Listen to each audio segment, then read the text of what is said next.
Dogworks Radio is sponsored by Alaska Dogworks. Check out their website at alaskadogworks.com. You can support this podcast on patreon.com/firstpawmedia.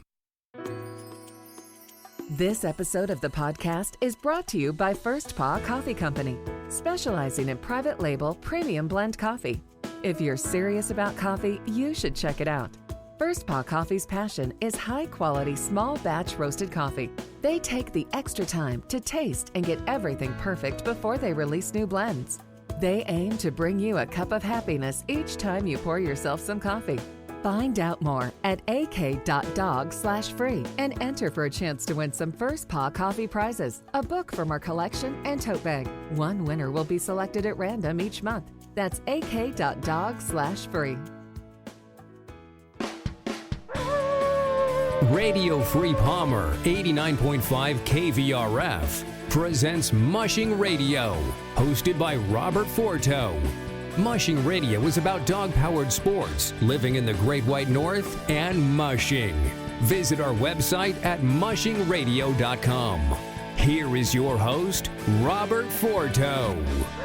Hello and welcome, everybody. This is Robert Forto, and you're listening to our continued daily coverage of the 2022 Iditarod, and we are on KVRF 89.7 in the Mat-Su Valley. RadioFreePalmer.org is our live streaming site. You can find all of our episodes over on dogworksradio.com. This happens to be our 11th year on the air, and that is a pretty monumental thing since podcasting was not even a big deal over a decade ago. So I'm proud to be here for that long. And with that, I want to welcome my co-host. Her name is Toni Rytter. She's calling in from the Kenai Peninsula down in Alaska. Toni, how's it going tonight?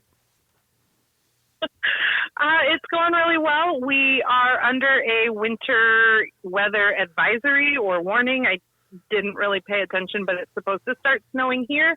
And the same storm that's going to hit us is going to hit the Iditarod Trail in the next 24 hours or so, they say, with quite a bit of snow and wind, which means they're going to start breaking trail, which could change things up a bit in this next third of the race.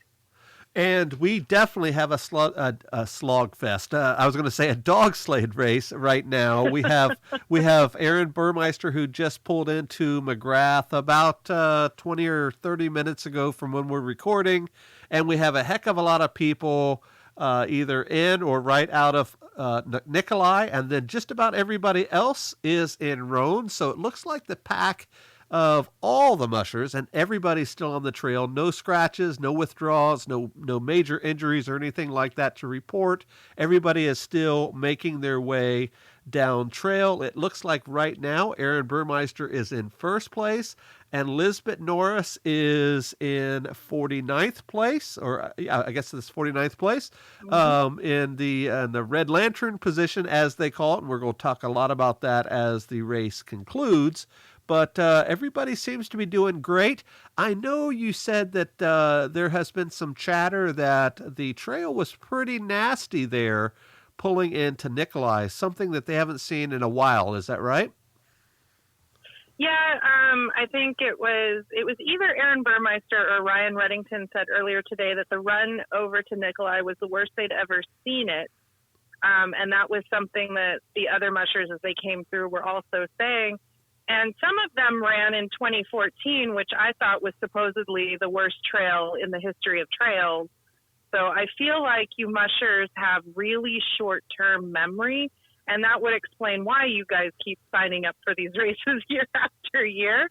But yeah, Danny Seavey just posted that apparently Mitch was stuck upside down in his sled for a while in a crash. So kind of an interesting little tidbit, kind of hoping Insider has some video of some of the mishaps along the trail, just because that's a little more exciting than just watching them run in and out of checkpoints. Yes, we love those videos that they post along. Are they doing most of their video, especially the aerial stuff? Is that all from planes, or are they using drones and stuff these days? Do you know? I know that some fans use drones. I think they're still mainly using the airplanes when they do the aerial coverage. I haven't seen too much aerial this year, though. My understanding is it's very, very windy where the front runners are now. They had some trouble getting the insider crew out of, it was either Rainy Pass or it might have even been Nikolai, but they were having trouble because of the wind. And so they were having to fly people one at a time because of the weight situation. Anything heavier and they would have probably not made it to their destination. So weather's already playing a huge factor in all of that. And speaking of aerial coverage, McGrath at about mile 311, so about that first third of the race is coming up. That's the last quote-unquote major air spot for folks that can fly in and out. I know often in years past, we have had a bunch of fans fly out to McGrath. I think our co-host Alex Stein has even been to McGrath following the race, but I don't think that's probably as much of a deal as it was before. But then not a lot happens in terms of air traffic, at least on the fan side, until you get to Unalakleet and then on. Is that right? That's fairly accurate. I heard over the live feed today that there were a lot of tourists wanting to see the dogs in Nikolai, which to me sounded a little strange. Normally you hear them all are in McGrath, and there certainly were quite a few fans in McGrath even last year with the bubble, trying to peek in on the dogs there. But yeah, McGrath is kind of a big hub for fans, just like Rainy Pass is. That's where a lot of air tours take Iditarod fans to go watch the teams come in and see the dogs up close and in a race atmosphere, not just at the start. And McGrath is also where a lot of folks will start taking their 24-hour rest. We'll start seeing that over the next 24 hours or so. I would bet a big group of them does that, and then onward towards Ophir and Cripple. And I'm looking at the checkpoint layout here, and it says Ophir has a current population of 0. So I guess it's a real hubbub during Iditarod when everybody comes through. And then Cripple, remember guys, you're in the middle of Alaska, so there's not a whole lot of things happening on these parts of the world outside of Iditarod. It also says that they have a population of 0, and a lot of these villages were founded on gold prospecting and, of course, the gold rush way back in the day. But that also means that when you have a very small population, everything has to come in for Iditarod, then, of course, leaves. And we're probably going to talk about that in our later days coverage about that sort of Iditarod machine, about how everything has to work in unison as they travel down the trail. It's just not a luxury drive from Willow to Nome. My question to you on that, I almost said Alex, it's so customary, Toni, is are they still keeping people out of the checkpoints like last year? McGrath and places on. Right. They stayed on the rivers. The mushers couldn't go into the community halls and stuff like that. Is that still the same, or is it a little bit laxer this year? It's a little more lax. It's not completely open like we've seen previously, but it's certainly still, they are trying to keep the bubble. I haven't seen a lot of activity that doesn't look like it's official activity, be it vets or other volunteers mingling with the mushers. Most of the mushers aren't necessarily wearing masks, but they do seem to be keeping to themselves, which is standard on any Iditarod race anyway. They do seem to be parking the teams a little bit further apart, but that could also just be camera angle and optical illusion. I have not gone over the COVID policy for checkpoints. I should have done that today. I was always so focused on what the rules were for Anchorage and my volunteers that I didn't really pay attention to what they're doing out on the trail. But it looks to be like it looks a little more normal. There's a little more hustle and bustle, but it still looks pretty much just Iditarod keeping to itself. And I think a lot of that also has to do with the individual checkpoints. When Aaron Burmeister came into McGrath, he was inundated with quite a few people around him. I think some of that was due to sponsors giving him the first McGrath award. But it was the first time that it was like he didn't have any breathing room as he came into the checkpoint. Wow. Toni, aside from Anchorage, Willow, and Nome, have you ever been to any of these other checkpoints? I know that you're obviously very active with the ceremonial. That's your job with Volunteer. But have you ventured out to any of these other places before? I haven't, for a variety of reasons. I actually get very, very bad motion sickness. And so I've always been a little nervous about the whole idea of getting into a little bush plane. And you know, if I get sick, I'm throwing up on somebody, and I just couldn't handle that. So yeah, I haven't been. I would love to. I'd love to visit Unalakleet. That's one of my favorite stops along the way. I've had friends that have gone to Rainy Pass and to McGrath. And of course, now that I know that there's a mafia of ponies that like to come in and steal hay, I'd really like to go to Rainy Pass and see all of that. But yeah, I haven't made it there yet. I made it to Nome a couple of times. So I'm almost ready to go out onto the trail. And it is very expensive to do these types of these trips. So I'm sure that for a lot of people, it is a bucket list item to do that. And I know a lot of the really big time tours do that. They will have you start in Anchorage and then maybe fly you to Rainy Pass and then take you onward to Nome and maybe give you a dog sled ride or a snow machine tour or something. There's all sorts of ways to experience Iditarod, and there are a bunch of companies out there that do that. Before we jump into our kind of our usual programming with our Musher of the Day and all that, I know you wanted to do a quick update on the trailers and or hauling dogs situation. That seems to be a real talking point this year on social media. Is that right? It is. And I think it's interesting because people are talking about a certain strategy that came about a few years ago where some of our Iditarod champions have been resting their dogs while running.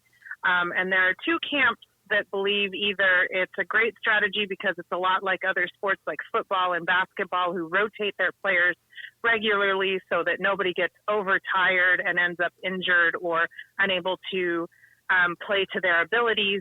And then you have the other camp that says that's not what dog mushing is, that's not the spirit of the race, and that sort of thing. And so you've seen it back and forth. And then can't remember exactly when the rule change happened. I want to say it happened in 2017, 2016, somewhere in there, where the Iditarod decided you could only carry dogs in the front of you, not in back. There were several teams that were putting dogs in the trailers that they were pulling behind, which I believe Jeff King was the first one to ever do that. And they said for safety concerns, they were going to nix that. You could put your gear in the back and behind you, but the dogs had to stay in front. And then I noticed in one of the updates from Turning Head Kennel talking about Travis, he has not only joined the rest your dogs while running strategy, but he's also putting dogs in the trailer, which piqued my interest because last I had heard that was a rule that you didn't do. So we went back, looked at the official race rules, and they have apparently walked that rule back. Now they say that, you just have to carry them in a humane and safe manner. There's nothing about having to be in front of the musher or behind. So I just found that really kind of interesting. And it's also interesting that those that had dog trailers in the past for that strategy did not seem to have a dog carrying trailer when they left Willow. I don't know if I just wasn't paying attention, or if they have decided that they're able to carry them in the front with no problem. But that was just kind of an interesting little update and something that kind of made me go, what was that about? Right. And from a musher's perspective, I would say that it definitely is a strategy, very similar to what you mentioned with other sports and being able to rest some of your players. And I don't have a problem with it. I never have. And it's interesting because often you will have to carry a dog for one reason or another, whether they're tired or they have a injured foot or shoulder or whatever. But I think the process is, at least in most other races, is those dogs have to be checked by the veterinarian before they're allowed to move down the trail. And often once they get a little bit of rest, just like other players in other sports, they bounce right back and they're ready to go. But of course, dogs cannot say, hey, I'm ready to get back in, coach. It has to be a human decision that makes that for them. So I'm for it. But I guess there is a decidedly for or against camp on this. From your searches of social media over the lists that you're a part of, on Twitter or Facebook pages or whatever, where do you think it lies? Is it 50-50? Is it 70-30 for one way or the other? What are your thoughts if you had to do a quick statistic? I feel like it's about 50-50, and it really falls along the lines of fandom. If there's a strong feeling that, your favorite musher is all for it, then you're all for it. If your musher is against it, you're against it. If your musher doesn't care, pretty much you don't care. Aaron Burmeister last year really made some comments that he didn't agree with that style of racing, but he also didn't sit there and argue saying that it shouldn't happen. He just, personal preference, didn't like it. And that's how it goes. I know other mushers have come out and said it as well. And then there are mushers like you that are like, if that's what they want to do, then let them do it. It makes perfect sense. It's a strategy.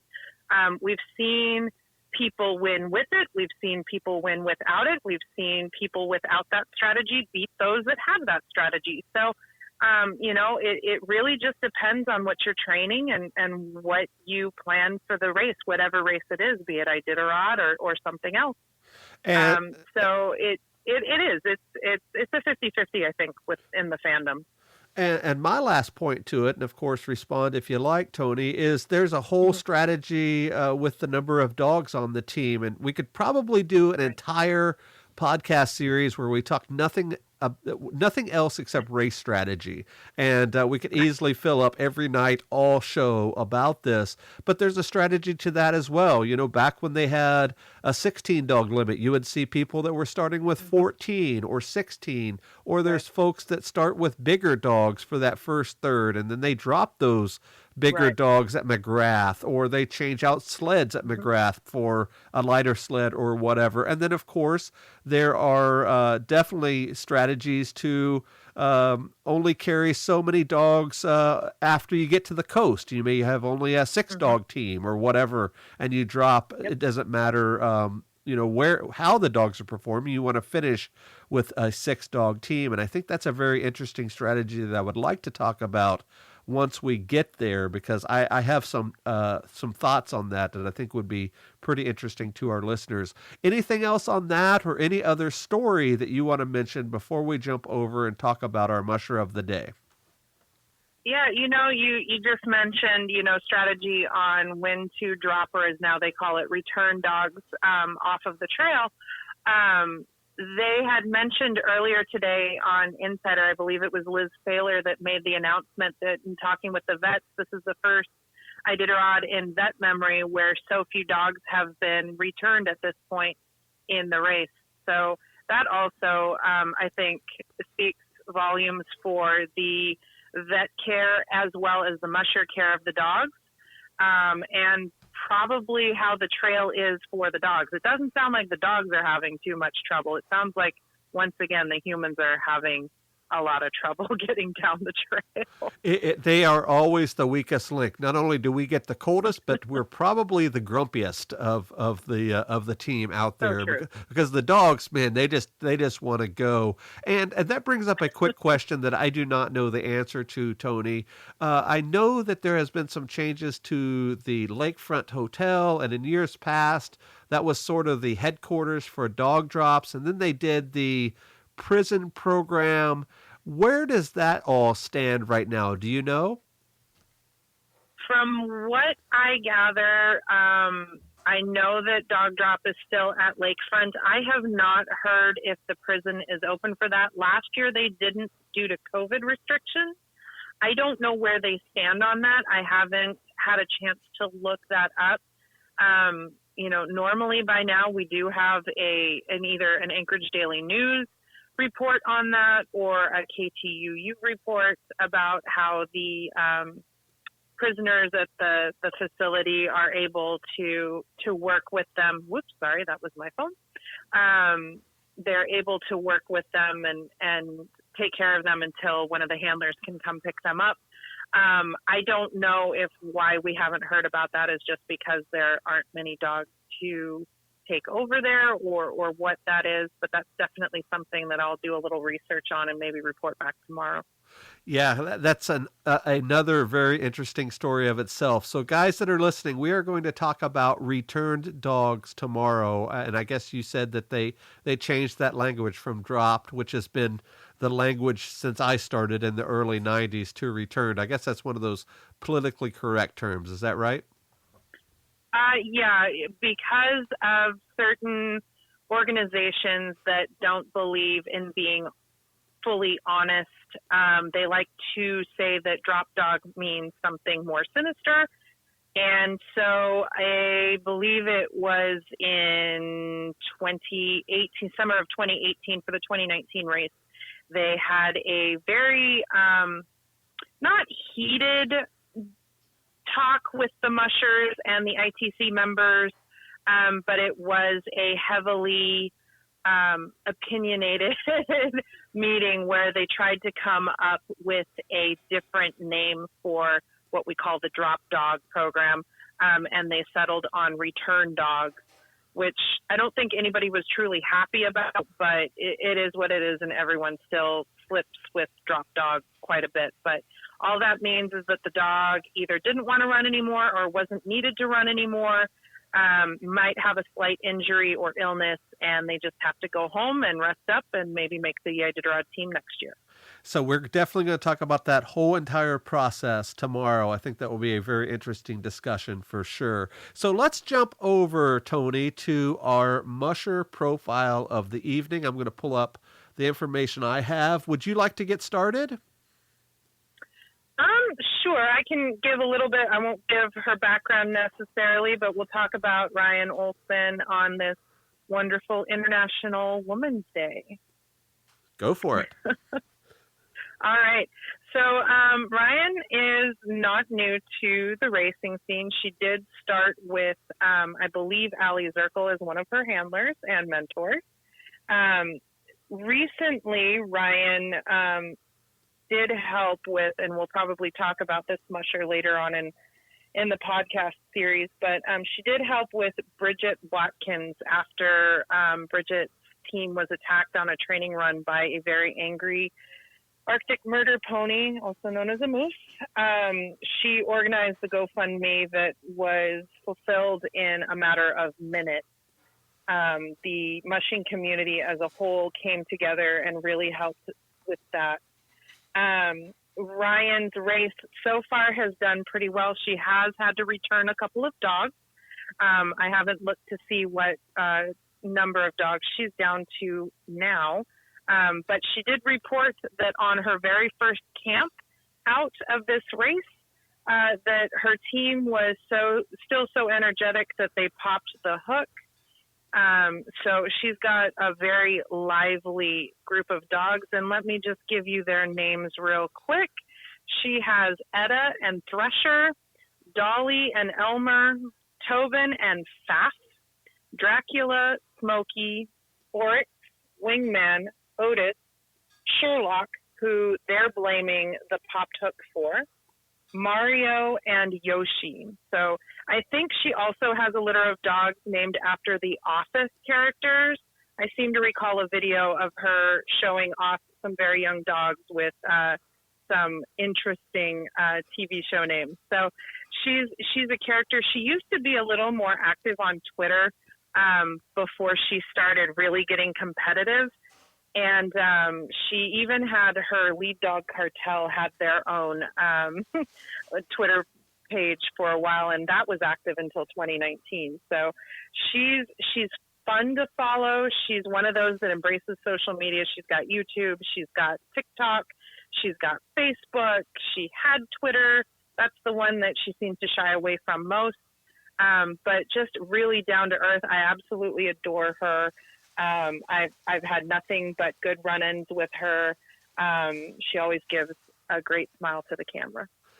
Yeah, she is very fun to follow on social media. And I remember years ago, I believe I mentioned this last night, I think it was either right before or right after her first Iditarod, we had her on Mushing Radio, and a very, very good interview. You could probably find that in our archives by searching Dogworks Radio. As you mentioned, she started her mushing career working for SP Kennels with Allie and Alan, and then she ventured out onto her own, and she started something pretty interesting in the mushing circles. She started up what she's calling a mushing co-op that she does with a couple of other mushers, and then they pool their resources together. And I don't know if it's a nonprofit or not, but it's a cool way, because typically it's a family type deal where mushers get together and, their handlers run the B teams or whatever. But I think these folks are just together as sort of a business venture, which is pretty cool in the mushing perspective. It looks like, Toni, that she has done 3 Iditarods, I believe, so far, and she got most improved musher. I think it was in her last Iditarod. Let me pull that up real quick. Yes, 2021 was most improved musher. She ran her first race in 2012, which was with that SP Kennel team. She came in 31st place there. And then in 2016, I'm not sure, but I believe that was her first race on her own. And then, of course, she came in 59th. And then last year, she came in 18th place. And that's where she received that most improved musher. So she is doing very well. It sounds like she is planning on making this a lifestyle, of course, with her business ventures and all of that. But yeah, when we had her on, a great interview, and she seems like a very nice person. I've never had a chance to sit down and speak with her in person. And I love her kennel name, Ryne Kennel. And I believe at one time she had a mascot of that rhino, and of course Rhino for her first name, and then her last name, first initial. I think that's pretty cool as well. So definitely fun to follow. She's steadily in the middle of the pack. Is that right, Toni, as we're talking tonight? Yeah, I'm trying to pull her up here right now, and of course it's not. There we go. It just refreshed. Sorry. Not prepared. I had pulled her up and everything, and then the thing, where'd she go? 30 second, it looks like right now. So she's pretty much in the same spot where she started. She is bib 35, so she's running a very respectable race. It looks like that she is in Nikolai right now. She got there at almost 6 o'clock at 5:58. So she's only been there a little while from the time that we record. Anything else on Ryne before we move on? I don't think so. I think we got most of it. She's great to follow. I think if anyone wants to learn about what it really is that these mushers do with their dogs, she's pretty transparent. She's got a lot of videos. She's very accessible to chat with when she's, of course, not running a race. So definitely give her a look-see and check out all of her social media. Very good. So I'm going to put you on the spot here, Toni. I picked last night for tomorrow's Musher. Who do we have for tomorrow? Let's go with another rookie. Okay. And this one, I saw that he had a little bit of trouble yesterday or last night coming through all of those technical switchbacks there on the Happy Steps in the Gorge. I'm not sure exactly where, but it sounds like he broke his sled, and that would be rookie Eric Kelly of Daybreak Kennel. Very good. We've had him on the show before too. We've spoken to a lot of these guys here on Mushing Radio. If you guys remember, this is our 11th year of doing this podcast. So we've talked to a heck of a lot of these guys, and I can't wait to talk to some of these up and coming guys. I know Eric is a rookie, but there's a lot of new names on the list this year that I don't recognize, and I think that we may have to do some interviews in the off season, which is always fun for sure, especially to hear their stories from the trail. And after we give them a few months to decompress, I'd love to jump on in May or June and say, hey, what do you think about Iditarod last year? And then they have the ability to really tell those stories. So guys that are listening, what do you think? Should we go back to doing some of these weekly or biweekly interviews with some of these guys? And if so, who would you like to hear from? Would it be a fan favorite of yours? Would it be an old grizzled veteran? Would it be one of these rookies that is running for the first time? Who would you like to hear? And we will do our best to get them on the show. Toni, anything else before we close? Nope, I'm not seeing anything exciting or random happening on the GPS tracker. I think we've got a couple of teams. It looks like Richie Deal is just now pulling into McGrath, and Ryan Reddington made it in while we were doing the podcast. So, McGrath's about to get busy. All right. So one thing before we go, Toni, I know that you're active on the socials, on Facebook and Twitter in particular. I looked last night after we posted the show, and you had all sorts of tweets and retweets and messages and the whole 9 yards. So obviously you're very active on there, but we talked about where to watch a couple of nights ago. We talked about the different newspaper outlets and websites and Facebook and all of that, where to watch. And then last night we talked about how to watch, whether it be on your iPhone or your iPad or laptop or whatever. I know that Twitter is heavy on hashtags, not as much on Facebook, because just the way the system is. What are some of the best hashtags or topics that are popping up on Twitter? I don't think anything's trending, at least not yet, in terms of Iditarod, but how should people best utilize, say, Twitter using hashtags? Sure. Hashtag Iditarod50 is, I believe, the official. The Iditarod also really is pushing for their hashtag Iditarod Nation to become a thing. Me being a 49ers fan, I can't really get behind that because it's too much like Raider Nation. And then another one that's really good would be hashtag Musher Twitter. And that's something to follow all year long because any sort of mushing news or tidbits, gossip, whatever, that's normally the hashtag that you'll find, and most mushers and fans use that one.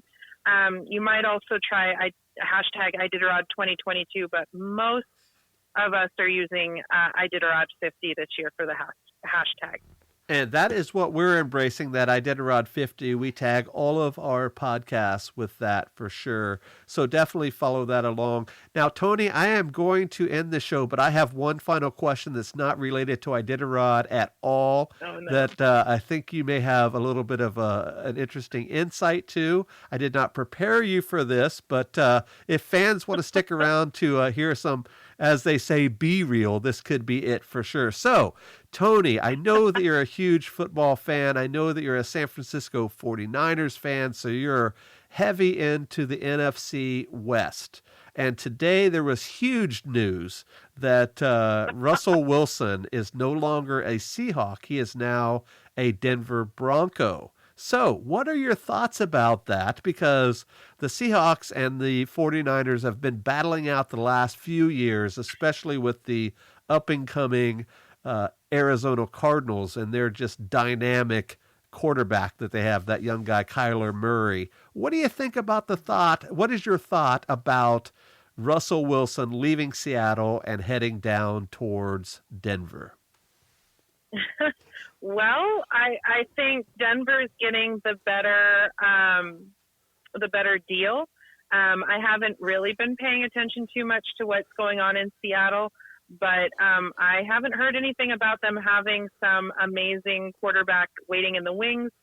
So I'm assuming that they're really hoping to get lucky in the draft, or they're making room for the rumor that someone like Aaron Rodgers is going to be available. But I think, we're already having a really iffy season last season. I don't think that we're going to see Seattle bounce back for a couple of years. It looks like it's going to be a rebuilding year. I can't be too judgmental because right now we are looking at that, and the 49ers, not necessarily an entire team rebuild, but we had, the Garoppolo, Trey Lance situation all season. And now I'm pretty sure Garoppolo's out and Lance is in. And so I don't expect either the Niners or the Seattle Seahawks to really dominate. I think we're going to be looking at the Rams and certainly the Cardinals kind of be the front runners for our division. Yes, for sure. And just a quick note there, Aaron Rodgers, and I believe this is exactly why Russell went to the Broncos. Aaron Rodgers signed, I think, a $200 million deal today because he was very close to going to the Broncos, but he is now staying with the Packers. So my last point to that is I know that we're here in Alaska, and Alaska Airlines is our embraced airline, if you will, and Russell Wilson was sort of the face of Alaska Airlines. He was our chief football officer or something like that. Yep. Who is that going to be, if it is going to be anybody, now that he has moved on to the land of the Mile High? Right. Yeah, I don't know, but I'm going to be glad, if they just stay away from the Seahawks for a while, because I was getting really annoyed that I had to wait for anybody with a Seattle jersey to board first before I could board. And so I got to the point where I just wore my Niners gear whenever I flew. I'm that petty person. Well, they are definitely embracing the Kraken, the football or the hockey team. And I know that you can get on early if you have a Kraken jersey on. And my wife and I went down for our first hockey game over my birthday last week. So I digress, Toni. I know that that had nothing to do with Iditarod whatsoever, but I think it gives a little bit of flair to sort of our other interests aside from Iditarod. And because I often compare Iditarod to the NFL because of just sort of the machine of professional sports. I think they are a big comparable parties, both of them, and I think that's cool to do sometimes. Okay, we are way over. Anything else before we go? Nope, I think we're good. Very good. So, guys, make sure you hit that subscribe button, and you will never miss an episode. If you've noticed already, we have been on 5 different times. This is our 5th episode of the year, and we've been on at different times every day. So hit that subscribe button and you will never miss, because I've already been asked on a couple of times, hey, when are you guys going to be on the air? Hey, are you live?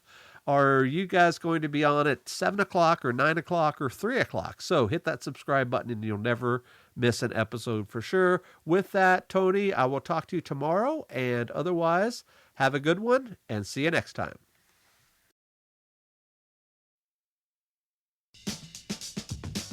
From Dogworks Radio, this is Mushing Radio. We hope you enjoyed this episode, and we invite you to subscribe in Apple Podcasts, Spotify, Stitcher, or wherever you get your podcasts. You'll find a link on the episode notes. You can tap or swipe on the episode cover art, and you'll see some offers from our sponsors. You can support our show by supporting them. If you like what you have heard, we would love it if you could give us a 5-star rating and tell your friends how to subscribe too. Your hosts are Alex Stein and Robert Forto. Our producer is Robert Forto, created for DogWorks Radio. So earlier, you learned about First Paw Coffee Company. Now I'm going to tell you about its Trailbreaker Blend. First Paw Coffee Company's Trailbreaker Blend is inspired by our love of the Northern Lights, frosty paws, and sled dog trails. How cool is that? The Trailbreaker Blend is a private label premium blend that was developed just for them.